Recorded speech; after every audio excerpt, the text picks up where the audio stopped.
My silent understanding that I was worthless, a throwaway. The foundations laid in my youth never went away. And that's Jason Vukovich, the Avenger, the Alaskan Avenger. I'm fucking excited about this. Oh, yeah. This is a good one. And, you know, the guy's very well spoken, and which you don't expect when you see his pictures. He's like tatted up everywhere on the face and everything, got this long ponytail, and, you know, he's in prison. So you don't expect him to be as well spoken as he is. The one, I don't know hardly anything about him except that, you know, who he killed kind of situation. But there is that picture that floats around on the internet where he's in the courtroom and he's looking at his brother. And like, that's the thing that sticks in my mind. Yeah, he does not look like that. No. And there's a long letter that I got quite a few. I'm going to read quite a bit of it throughout here that he wrote from prison. Oh, your heart just breaks for him. And then again, like I said, he's so well spoken. And then, you know, he was kind of awesome. But, you know, you're not supposed to like him for what he did, but you can't help but do like him. It's like Dexter. You know what I'm saying? Yes. Yes. By the way, this is Jen. This is Becky. And this is Too Close to Home. And this is a heartwarming episode. I love a good one. Heartwarming in my opinion. You guys be the judge and tell me. We need that after that last one. We do. So Jason Vukovich. We're just going to call him Jason from here on out. There we go. Was born in Anchorage, Alaska on June 25th, 1975. His mother was single at the time, but later remarried Larry Lee Fulton, who would go on to adopt him and his brother. Jason was only 4 when he was adopted, but his new stepfather was definitely no hero.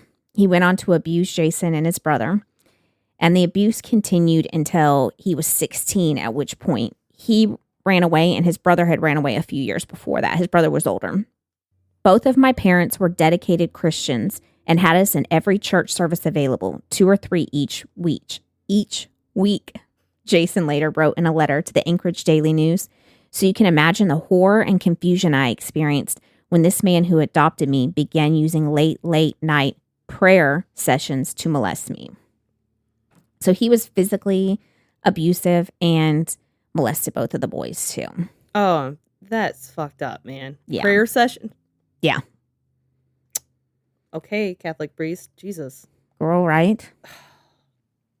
Not only did Fulton sexually abuse Jason and his brother Joel, but Fulton used physical beatings and violence against the boys. He would beat them with pieces of wood and whip them with belts. Years later, at Jason's trial, his brother testified about what they had suffered as boys. We'd roll over on the bunk beds and be up against the wall, said Joel Fulton. It was my job to go first, so he would leave Jason alone. After this adoption took place, I was beaten with 2x4s, custom made for the purpose of inflicting pain or belts, etc., he wrote. Also, I suffered through repeated molestation at his hands. I recall the scribed with wrapped tape. So the scribed is what he's calling like this special beating thing he made them. With wrapped tape to protect his hands and holes drilled the length of the device. He preferred to use a 2-handed grip and beat me between my butt and the back of my knees. Yeah. Oh, no. So he made homemade devices to beat these boys, too. Oh, my God. A 1989 Anchorage Daily News article said that Larry Lee Fulton was found guilty of second-degree abuse of a minor, but received only a 3-year suspended sentence from the then Superior Court Judge Carl Johnstone. Johnstone ordered Fulton to stay away from his victim, who was unnamed. Jason wrote that Fulton returned immediately to the home and isolated me out in Vasilla. So I tried to look up the court records, but of course he was arrested in 1989, so I had a hard time. I did finally find the arrest record, but it literally just said he was arrested, received a suspended sentence, and if you wanted any more of the court records, then you had to contact the courthouse in person in Alaska. Also, like 3 years. Suspended sentence. Suspended sentence. For completely fucking up another human being's life. Mm-hmm. It's almost like murder in a way. It is. It's murdering their emotions, murdering their soul in a way. Well, what are you teaching? They're never going to be the same before you came in and fucked everything up. And what Jason goes on to do, I feel like, is direct cause of how the courts and the system failed him and his brother. As they do with thousands and millions of people every fucking day. Yep. In Jason's letter, he states, so his brother ran away, and then his brother got arrested as a runaway. And when he got arrested, he decided to tell the police the truth about everything going on. And that is what actually led to the stepfather's arrest and how he found out. I mean, how they found out and he got arrested. And he says in the letter that then they moved to Wasilla and then they homeschooled them so that nobody would be able to see the abuse or know about the abuse. Moved them in this little out in the middle of nowhere area. Isolating them. Mm-hmm. He said they never came and did any follow-ups, check on them. This man wasn't even supposed to go back to the home and goes back to the home, and nobody did any kind of follow-up whatsoever on the children, provided them no counseling for the abuse, nothing. How jaded would you have to be in your job to just stop giving a shit about the people that you're supposed to take care of every day, the people that you're supposed to be helping heal and keep safe, that you're just like, you know what, I've just got too much, it's fuck it. Well, now they're out there living in this isolated area, being homeschooled. And Jason said every day he thought about running away and leaving. And when am I going to get out of the situation? How am I going to get out of the situation? So when he turned 16, he finally was like, enough's enough. His brother had already run away. Yeah, he was arrested, but then he bounced out again. So Jason had worked odd jobs around the town, little minor construction jobs, you know, things a 16-year-old would do then, helping out here or there. So he started saving up all the money that he could. And one night he snuck out in the middle of the night to run away. Well, the next day he was going to return to go in and get whatever belongings that he could. Well, he said whatever belongings that his parents felt that he could keep, they put in garbage bags and put on the front porch. They're like, oh, you want to go? Here you go. This is what you can have out of the stuff. They would not give him his driver's license and social security card, though. His mom's exact quote was, she didn't want to facilitate his fight into sin. Wait a minute. Your husband. Hold on. You married to a pedophile. Yes, ma'am. And an abuser who's beating your children with homemade tools. But your kid who's trying to escape it. And ain't nothing it. about that normal. No. So he moved up to, well, I guess down to, because he was in Alaska, Spokane, Washington. So with no identification and just a little bit of money, it didn't take long before he started stealing, robbing, whatnot. Which, I mean, he didn't have any of the pertinent stuff, like, and he knows that no one's going to take care of him. No one's going to do anything for him. So all he can do is take care of himself in the best way he could.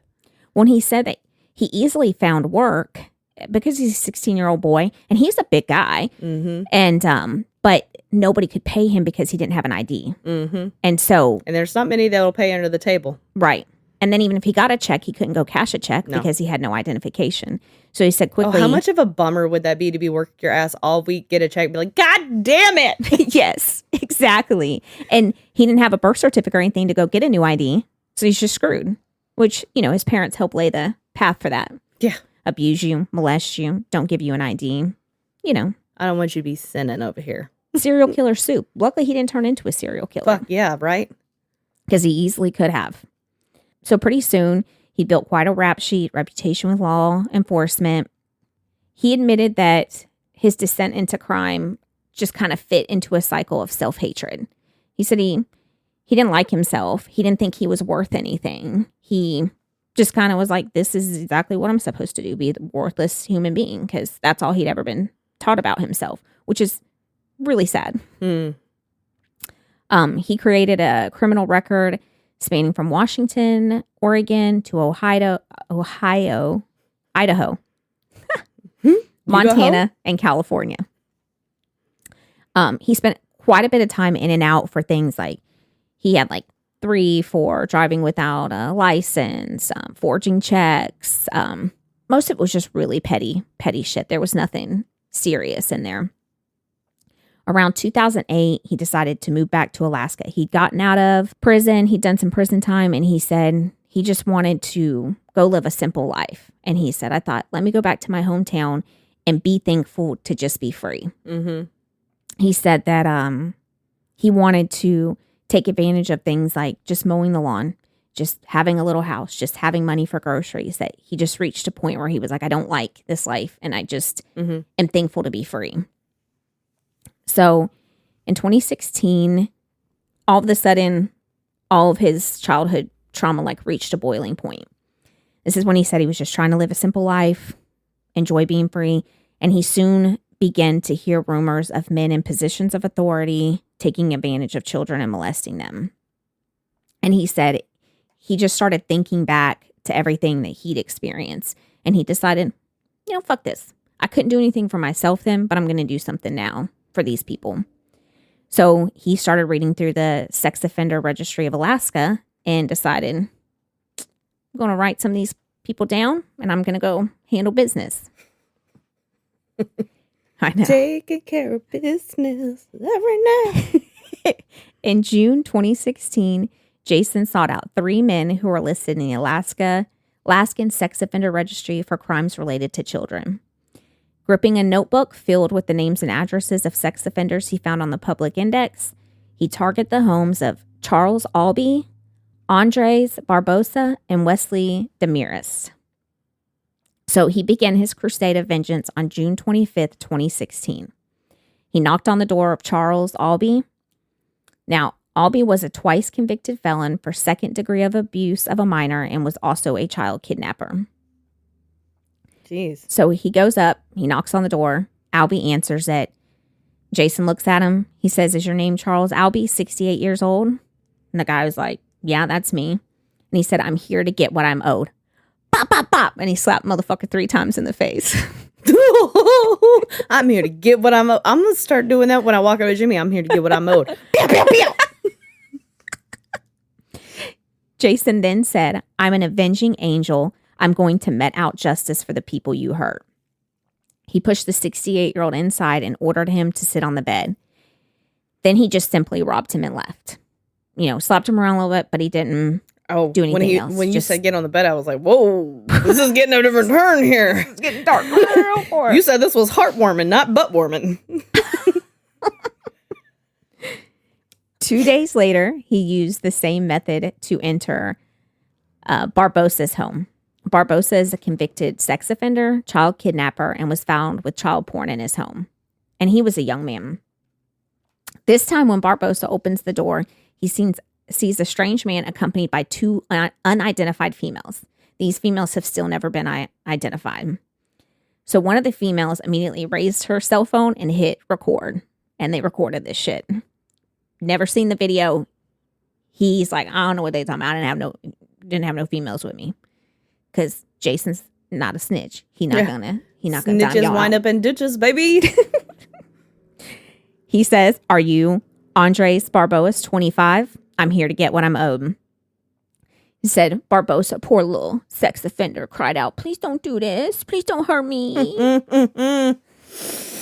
Vukovich threatened the 25-year-old, he was 25, registered pedophile with the hammer, told him to sit down, punched him in the face, before warning he would bash in his dome.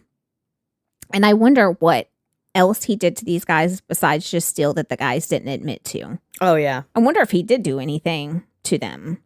Jason didn't say that he did and the guys didn't, but I'm like, you didn't just walk in and slap that motherfucker 3 times. Yeah. And steal something and go. Like, pop, pop, pop, that's it? That's where you're going to leave it? A bail memorandum. Also, like, I'm sorry, but like, if someone walks up and says, are you Jennifer Davis and you're 34 years old? I'd be like, fuck no. Ain't seen the bitch. You got to throw my age in there? You looking like you government, okay? No, thank you.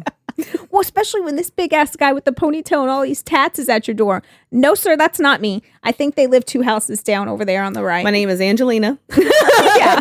I don't know that bitch. First of all, I probably wouldn't answer the door if I seen him because he's a scary looking dude. Mm-hmm.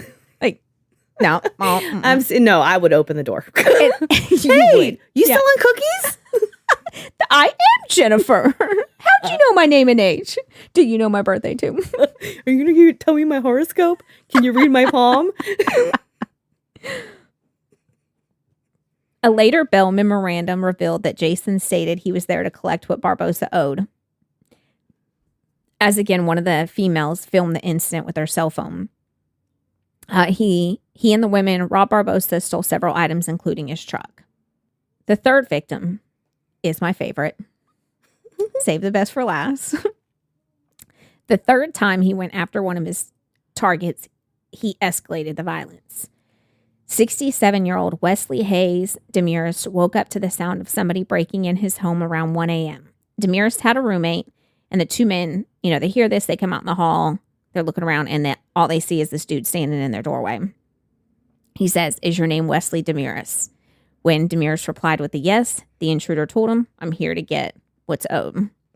"He told me to lay on my bed, and I said no," Demirest recalled. "He said, 'Get on your knees,' and I said no." Vukovich then struck Demirest in the face with a hammer. "Now, bitch, pop! I said get on your motherfucking knees." This is how I envision it. Real quick. I'd be like, "Is that what you said to the little churns?"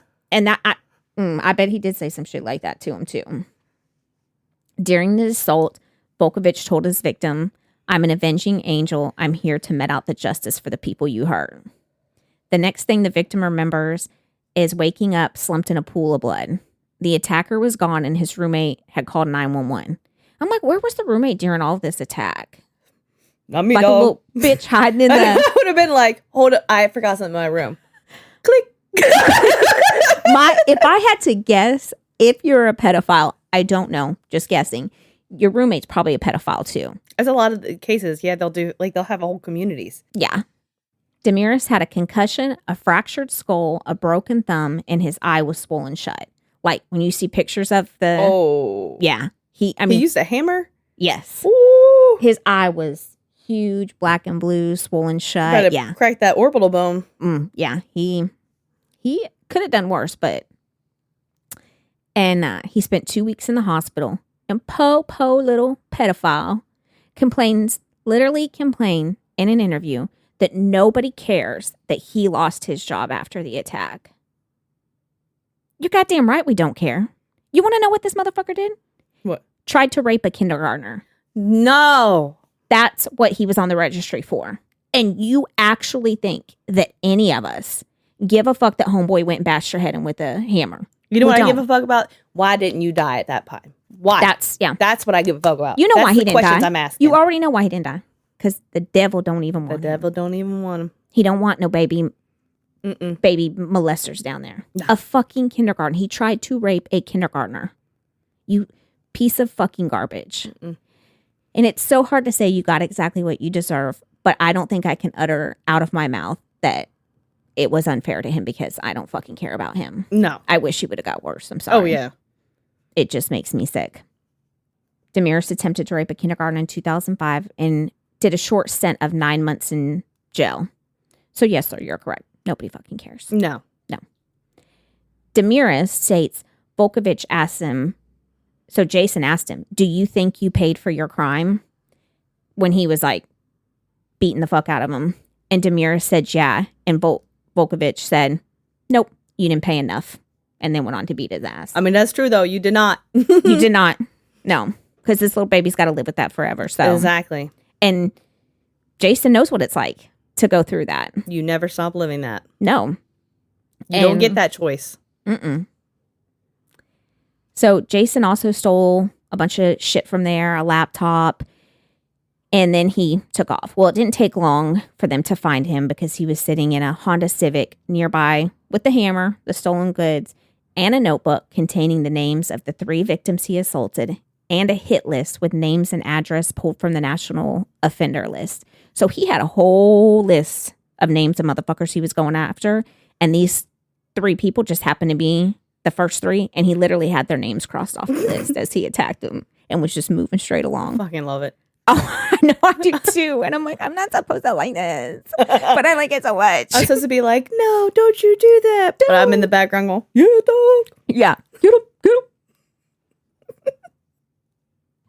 I mean, like, if I have already taken a hammer to someone's face, I feel like that would bring out all that rage that might have been sitting inside him. Right. I'm surprised that he did not fucking kill him. I'm surprised he didn't either. And I think it was just a matter of time. You know, he was slowly escalating up before he would have started killing people. So When he was arrested, he was charged with 18 counts of assault, robbery, burglary, and theft. I don't really know what the difference between robbery, burglary, and theft is. Jimmy's Fun Facts. While these offenses may seem identical, there are specifically worded differences between them that allow them to function as separate charges. In legislation, the definitions are as follows.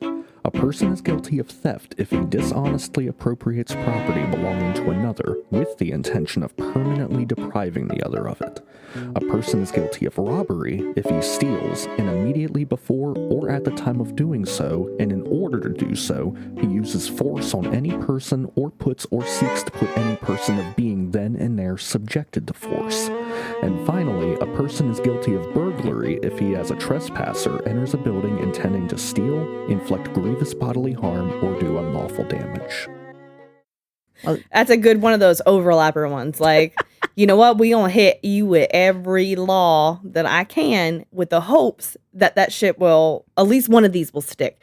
And people would come through the jail and I would see a lot of their charge paperwork and stuff. And people are like, what's the point? You got them on this one charge. No, because they have to figure a way to make it stick. Yeah. Now, I'm not saying that. And they'll try to stack charges too. Oh, yeah. I'm not trying to say that 100% of those like deserve it, you know. Right. Every once in a while, some people come in and they just do some bullshit to them and it's not right. But for the majority, they do stack charges like that so that motherfucker can't get out. I'm going to make your bail as high as possible. And I feel like this guy should not have been stacked with all these charges. Because, I mean, did he really do anything wrong? No. I mean, technically, by the law, he did. But there's morally, a little piece of paper that says it doesn't mean that morally. Exactly. Morally, he didn't do anything wrong. Sometimes you gotta break the law in the when you're seeking justice. You know what I'm saying? He was literally an avenging angel. He was doing God's work. He needs a medal. And apparently that's how a lot of the state of Texas feels. I mean, state of Alaska. I mean, but state of Texas feels that way too. But like, you know what? Stand your ground. Yeah. This is called wish a motherfucker would. Okay. And that's what they have a lot of problem with is Alaska. The people of there are like, no, he doesn't deserve to be in prison. So, that's a wild west of its own. Like, it really is. There's not a whole lot we just did the Alaskan Triangle. Yes. I always seem to like do cases from the same place in a row. I don't know. You know, there's whole ass towns where there's like one little old cop that is probably everybody's cousin. Exactly. Like, that's fucking Dewey over there. Like, you can't arrest me, Dewey. Remember when we were in 7th grade and you was peeking on that girl and I caught you, but I stuck up for you. Exactly. You ain't gonna follow it. Come on, man, let me go. You owe me one. There ain't even a stop sign back there. I didn't do nothing. I'm calling in that favor. Initially, Jason pleaded not guilty, but then he opted to make a deal with the prosecution.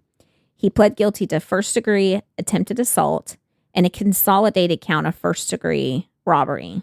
In exchange, prosecutors dismissed over a dozen additional charges. This led to his sentence in 2018 of 28 years in prison. Honestly, though, if I had been him or his attorney, I would have been like, you know what, let's take this as a jury trial. Let my peers decide. That's how I feel, too. Like, they were like, this motherfucker not guilty. You find 12 people in the state that are going to say, I shouldn't have done what I did. Listen, they let Casey Anthony fucking go. Girl. Okay? Girl. Shit's wild out here, son. I would have been, you know what, jury trial, for sure. For sure. For sure. They going to find me. I'm going to be hitting number 4 on the list shortly. Don't worry. As soon as y'all let me out, I'll finish what I started. You know what, this time I'll mix it up and I'll start at the Z's. They'll never catch me. They'll think I was just going alphabetically. Nope. I'm going to tell them I'm going to start at M's. He was, wasn't he? Because the first victim was A, the second was B, the third was D. He was going alphabetically. I love organization. He should have just not parked up the street and fell asleep. Right. Come on, bro. Another part of his letter.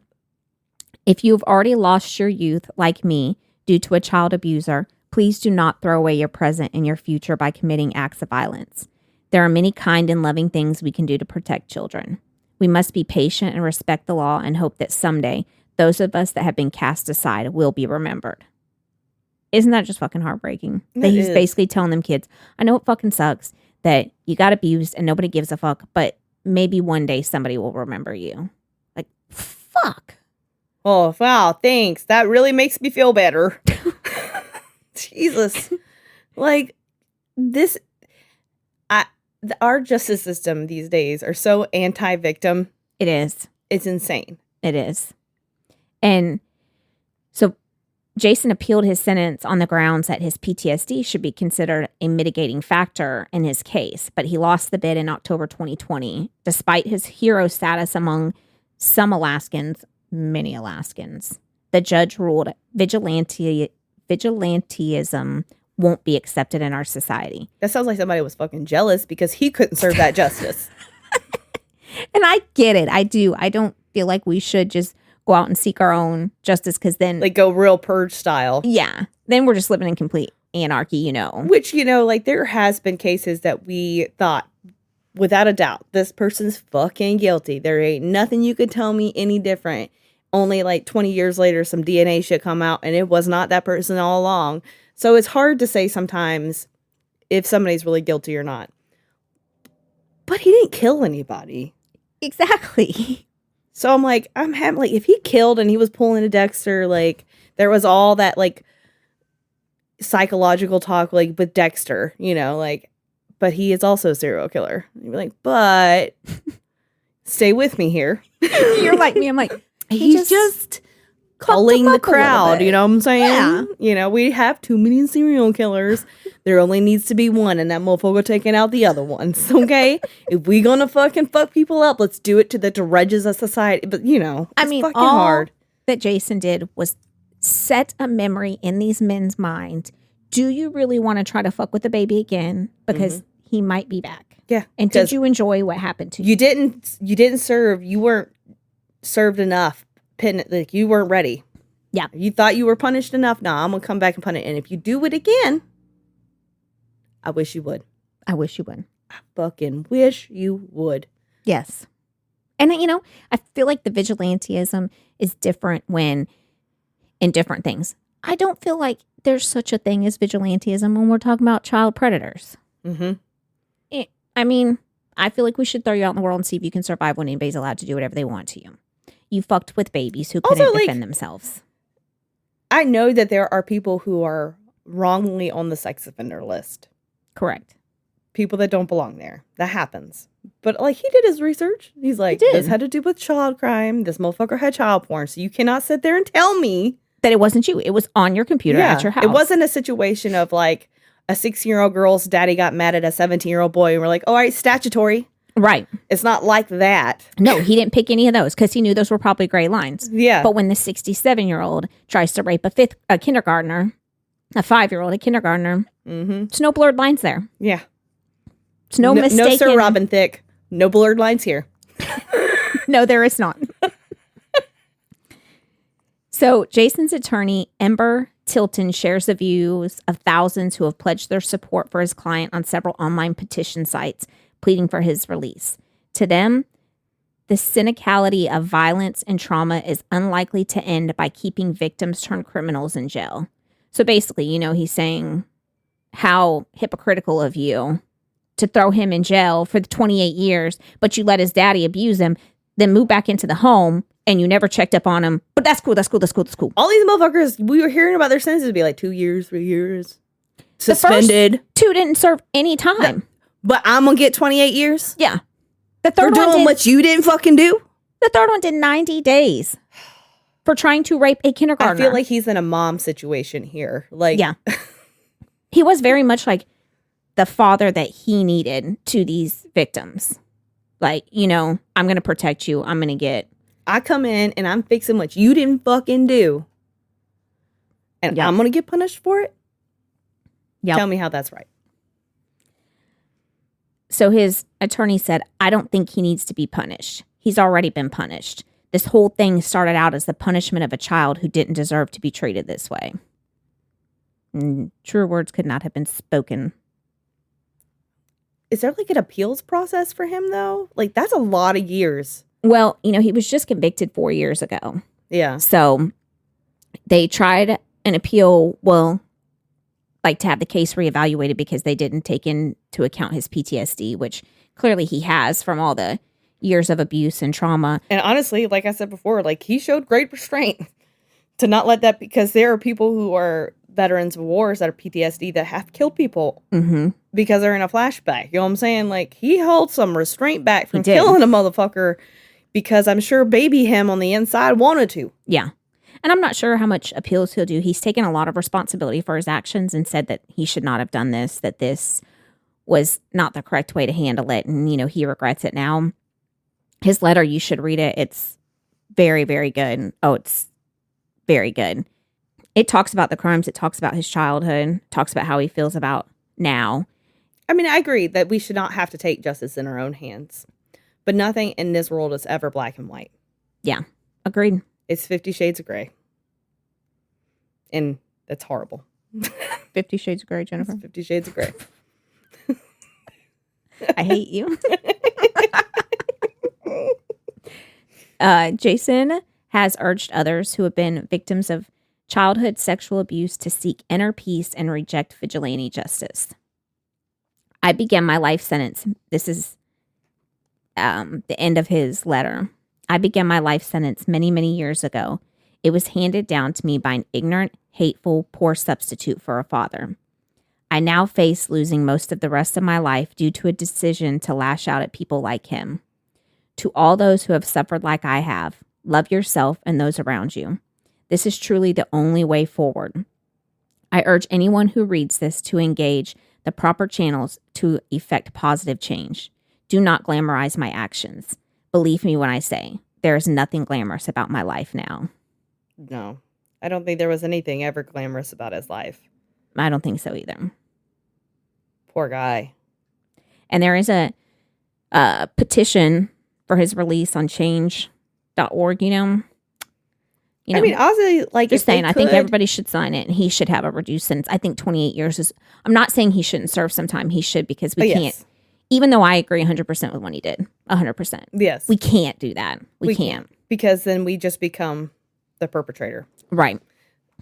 But I think 28 years is way fucking too much. If he got out, I feel like he could be a great way of influencing judicial change. Just this case alone. You know, like, hey, this guy was a victim himself. The system did not do him well. Failed him. They didn't even attempt anything for this child. And he grew up to be retribution, okay? He grew up to be vengeance.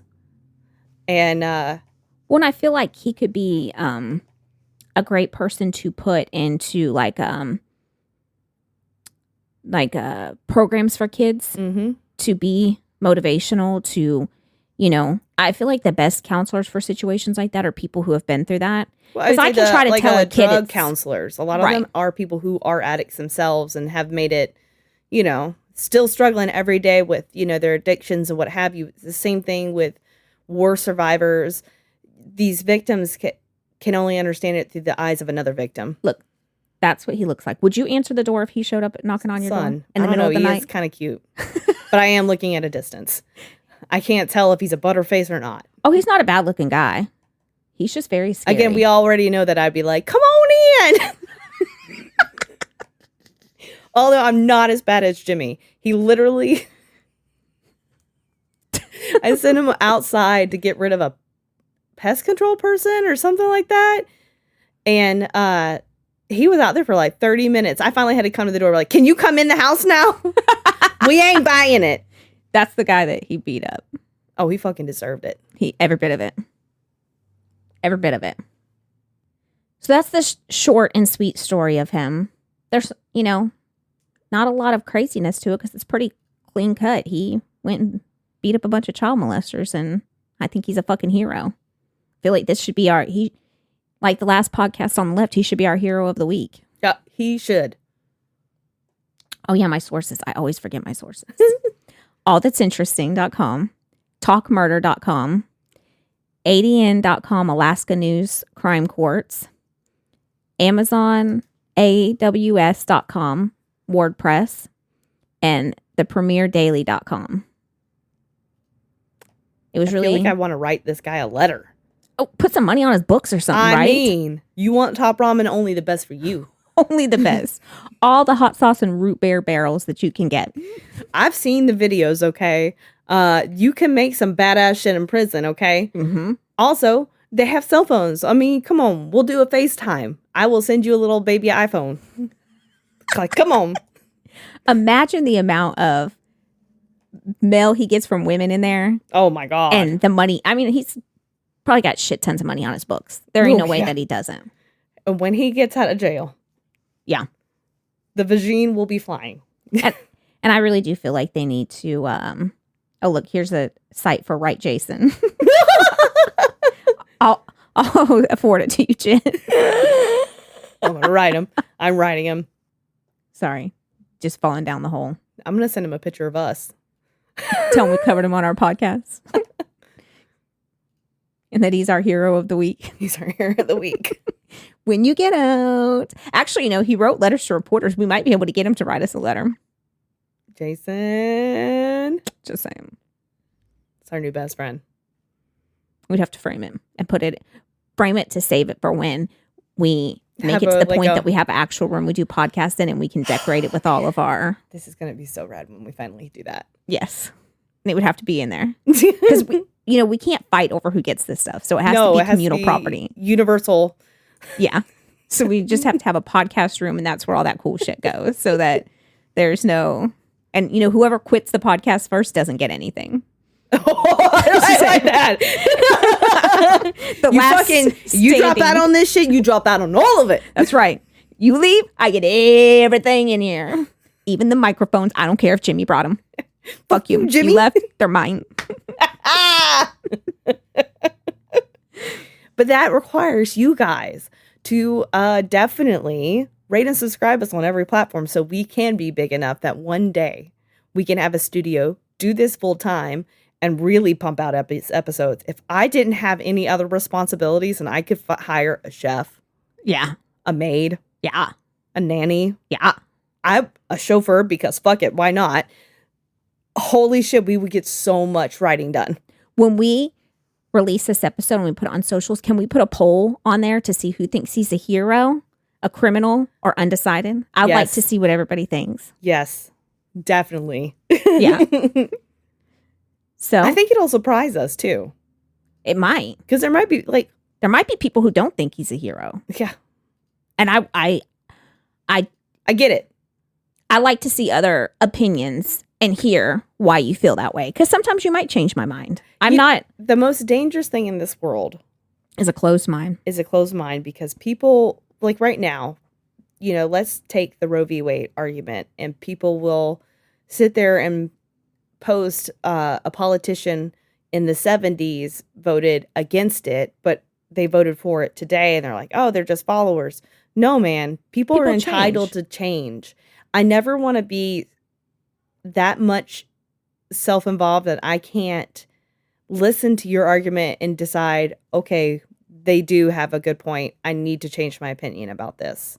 You are correct. Roe versus Wade and that, my opinion will probably never change, but no, there are a few things that my opinion won't change. You can either be wrong or you can be correct, and I'm going to tell you we're on the correct side. I believe we are. I have never known Becky to be wrong, so same with you. Oh my God, Jimmy said he never knows you to be wrong either. You're damn right, because I would kill him. I mean, I love you. Yesterday, there was something, I don't remember what it was going on in the house, and I was like, JJ, just do it. You're not going to win this one. And Jonathan looked at him, and he was like, did you hear that? And JJ looked at Jonathan, and he said, do I ever win him? You won me. That was the ultimate prize. That's the only prize. Look at this fucking face. Now, every fucking morning, motherfucker. I just get to teach you the correct way to live now. You've been doing it wrong. Turn the coffee cups around. I don't like them that way. How dare you? So, until next time, guys, stay safe. Keep your head on a swivel. And don't bring it too close to home unless you're the avenging angel and you're going to beat up some pedophiles. And then I'm okay with that. I'm cool. Be vengeance. Just kidding. Don't do that.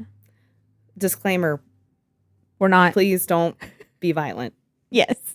It's just a joke. Although, if you do get a press conference, give a girl a holla. Check out my girls at Too Close to Home. Bye. Bye. If you enjoyed this episode of Too Close to Home, don't forget to rate and subscribe to us on most platforms. Follow us on our social media at Too Close Home Pod on Facebook, at Too Close Podcast on Instagram, or if you have your own Too Close to Home experience, shoot us your story at tooclosetohome@yahoo.com. Thanks for listening.